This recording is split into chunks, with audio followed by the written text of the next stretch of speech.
இன்றைக்கான இதனுடைய வார்த்தை பலன் உண்டு. 2 நாளாகமும் 15ஆம் அதிகாரம் 7ஆம் வசனம் சொல்லுது, நீங்கள் உங்கள் கைகளை நெகிழ விடாமல் திடங்கொள்ளுங்கள், உங்கள் கிரியைகளுக்கு பலன் உண்டு. அதாவது எங்களுடைய வாழ்க்கையில நாங்கள் தேவனுக்கென்று செய்கிறதான ஒவ்வொரு காரியத்துக்கும் எங்களுக்கான பலன் உண்டு. தேவன் அந்த பலனை எங்களுடைய வாழ்க்கையில கட்டளையிடுவார். அதற்கு தான் சொல்லப்பட்டிருக்கு, நீங்கள் உங்கள் கைகளை நெகிழ விடாமல் திடன் கொள்ளுங்கள். நீங்கள் என்ன தேவனுக்கென்று செய்திருந்தாலும் அதற்குரிய பலனை தேவன் உங்களுக்கு கட்டளையிடுவார்.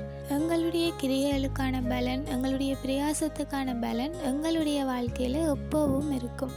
உதாரணமாக நாங்கள் வேதாகமத்தில் விதவை தாய் ஒருவருடைய காணிக்கையுடைய சம்பவத்தை நாங்கள் பார்க்கலாம்.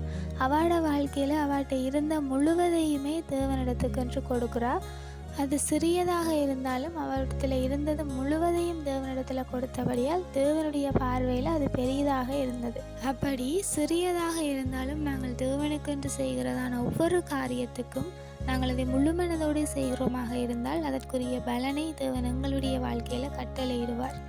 ஆகையால் எங்களுடைய கைகளை நாங்கள் நெகிழ விடாமல் பார்த்து கொள்ள வேண்டும். எங்களுடைய கிரியைகளுக்கான பலன் தேவனிடத்தில் உண்டு.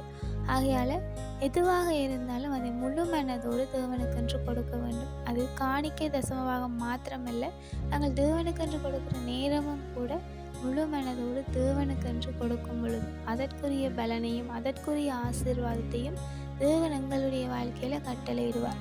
தேவனுக்கென்று என்ன செய்கிறாலும் அதற்குரிய பலன் எங்களுடைய வாழ்க்கையில் இருக்கும். ஆகையால் எங்களுடைய கிரியைகளுக்குரிய பலன் தேவனிடத்தில் உண்டு. Have a hopeful day.